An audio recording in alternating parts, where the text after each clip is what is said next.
Hello, everyone. This is Bible Perspective. I am Brother Ryan Bowling. Thank you for joining me.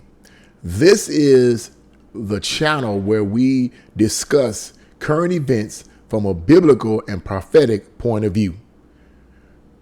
I want to first of all, wish everyone a happy 4th of July or Independence Day, whichever one you want to call it.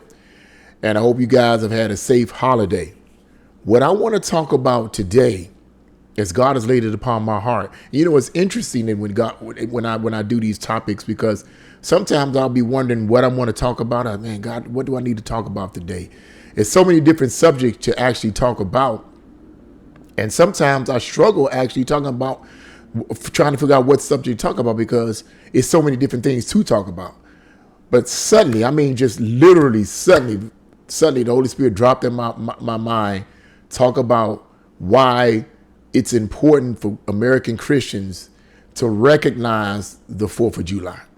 So that's what I want to talk about today. What I want to talk about today is why I personally believe that Christians should either recognize or celebrate the 4th of July in America. Now, you may say, some Christians may say, well, no, I don't celebrate holidays. I think those holidays are pagan, this, that, and the other. And I understand that. When it comes to Christmas and Easter and so forth, we can trace the origins of the paganism that crept into the worship, with Easter, and the paganism that crept into Christmas. We can go to all of it, but we're not talking about Christmas or Easter. We're talking about the 4th of July. The 4th of July is not a pagan holiday. So let's just look at this for a moment. Why is it important? Why is it important for Christians in America to celebrate and recognize the 4th of July? Is because let's go back to what the 4th of July is all about. The 4th of July is correct. Another way of calling it would be Independence Day, is when the 13 colonies gained their independence from Great Britain. That's what it is. So it's the celebration of the 13 colonies, or the celebration of America gaining its independence from Great Britain. Now, you may say, well, why is it important for me as a Christian in America today? Why is it important for me to know that, it has nothing to do with me. It has everything to do with you as a Christian. One of the reasons why, let's put it to you like this. One of the bad things or terrible things that was happening to the 13 colonies in Great Britain at the time, prior to the 13 colonies winning their independence from Great Britain, was religious persecution.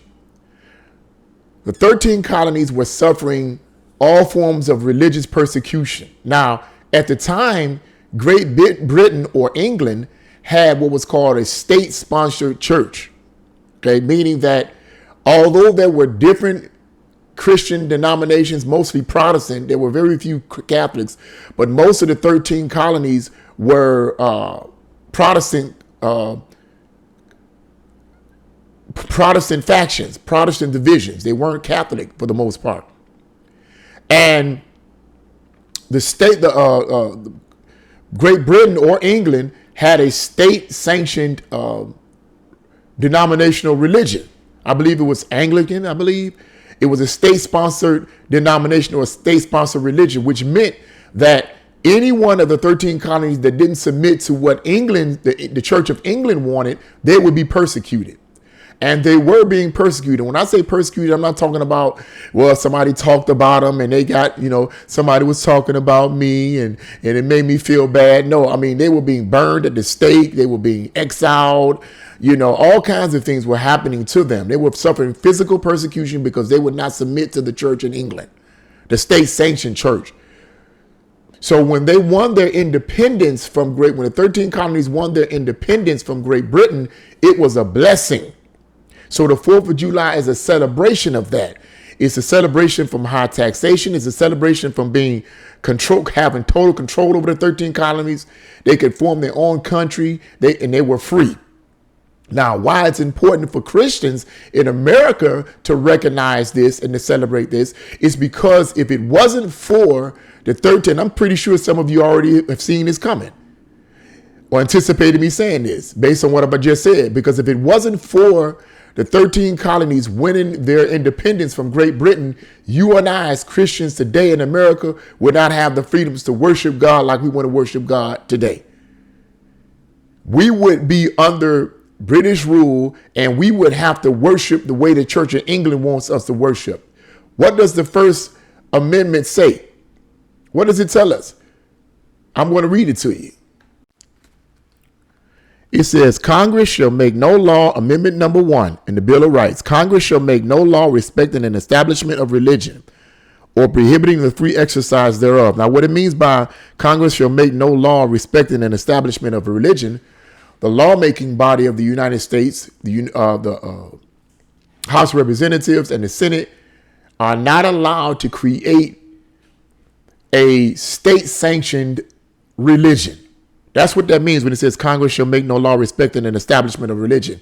What that simply means is that the government or the lawmaking body of the government of the United States of America, the House of Representatives and the Senate, which we call the Congress, cannot establish a law that would take a particular religion and make it the official religion for all the people in the country. That they cannot do. That's what that means. It don't mean a separated church and state. That's not what they're talking about. That's a whole nother story. And I explained that in the previous video.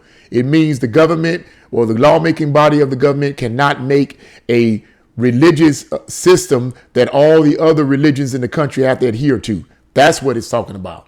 Okay.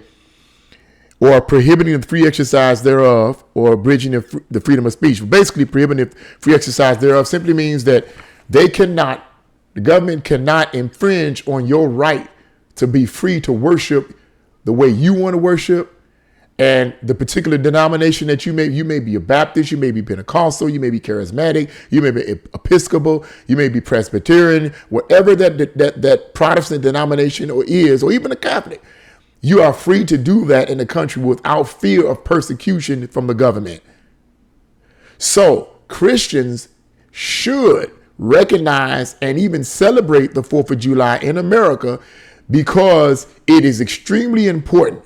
We have the freedom right now to worship the way we want to worship, when we want to worship. We can preach and teach inside our church setting without fear of the government coming in and saying, oh, you shouldn't preach on this, or you shouldn't preach on that, or you shouldn't talk about this. This is what was going on in Great Britain when they had the state-sanctioned religion. So I believe the 4th of July is important for Christians in America, that we should recognize it, that the 13 colonies won their independence, that we should recognize this, that this is a blessing for us because we as Christians in America are free to worship the way we want to worship.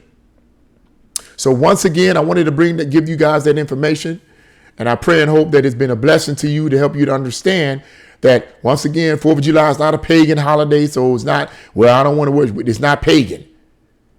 It's not a pagan holiday, so you can honor that day. You can celebrate that day based on however you want to have fireworks or cookouts or whatever. It's perfectly okay. You just need to know the reason for the celebration is to commemorate or celebrate the 13 colonies' independence from Great Britain, which is all of our celebrations, particularly in dealing with Christians. It's all the Christians' celebration because we are free to worship without the infringement of the government telling us how we should worship or who we should worship. So I just wanted to bring that out. What do you guys think? Leave your comments in the comment section below. Share, like, and subscribe to this video. God bless you all, and to this channel. God bless you all, and see you again on Bible Perspective.